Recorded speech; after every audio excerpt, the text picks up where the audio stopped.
that puts them in touch with sexual predators. And what a lot of these initial trials are going to hinge on, and we saw Adam Mosseri testify yesterday, the head of Instagram. He said, oh no, there's no evidence that it's addictive. He said, heavy users, they have problematic use. 16 hours a day she was on sometimes. That's problematic, that's not addiction. But these things were designed by people who studied slot machines. Slot machines are addictive. These people, a lot of them took a course at Stanford on persuasive design. They learned how to use intermittent rewards, variable ratio reward schedules to hook people. And they did it, they talked about it. We have transcripts, we have internal reports. They did 31 studies, my team has found. If you go to medisinternalresearch.org, we've categorized their own studies showing that this is addictive. They talk about it, they use the word addiction. And so now for these guys to say, oh, it's not addictive, well, just like the tobacco industry.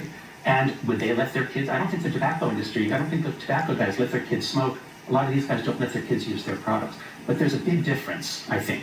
And I think comparing it to the tobacco industry is actually unfair to the tobacco industry, because the tobacco executives never saw children suffer. They knew that they were going to give them cancer eventually, but they didn't have to look at children suffering and dying. And these guys have to face the reality of these parents coming to them with the photos. It was so moving this morning. About 40 parents came to LA. There was a memorial showing like tombstones that are like cell phones, showing the lock screens with these beautiful kids on them. From suicide? All sorts of things. So a lot of them are fentanyl deaths because, as one young woman said to me, everybody buys drugs on Snapchat. And you had a piece on gambling a week or two ago. Yeah. When you make it frictionless and free, anyone can get any drug this afternoon. So really? No, I mean that's terrible. I didn't know that. Yeah. So a lot of the deaths are fentanyl. I mean, a kid buys Percocet or Xanax, but it has fentanyl, and they're dead. And that's what a lot of them are. And the others are suicide after cyberbullying or sextortion.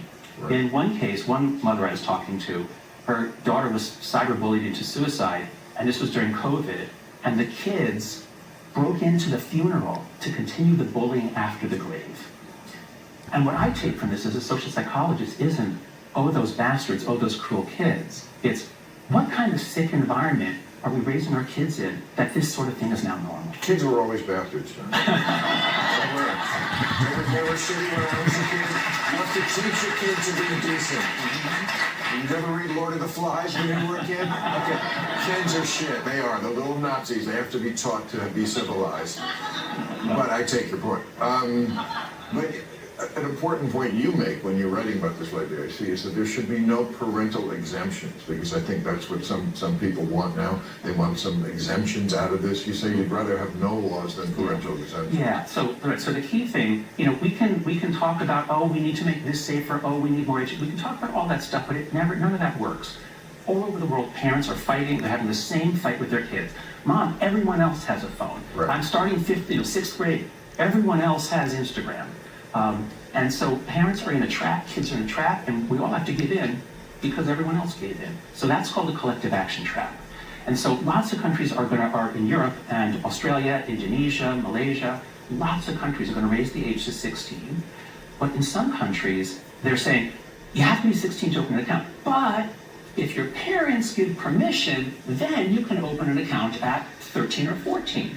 And my attitude is, what the hell? Why bother doing it? That just puts us all back in the trap. So we need to clean like a global norm. Like really it should be 18, this is an adult activity. But I'm saying, if we all agree to do 16, we can get it fast. And that takes the pressure off of the kids to give up their childhood to schooling. And now you have a graphic novel that's a book really for the kids themselves to explain it. Let's plug it one more time before we leave. What's the title? Sure. It's called The Amazing Generation. Right. And it's for kids 8 to 13 years old. Right. And it's got a graphic novel about what happens to kids when they get a phone. Yeah. And our goal with my co-author, Catherine Price, we weren't going to preach to the kids. We let older kids talk to them. They hear from older kids, members of Gen Z, who really regret losing their childhood, spending so much of it doing this rather than talking to their grandfather before he died. Well, if you're getting life advice from Gen Z, you know. Thank you, John, for your service to humanity.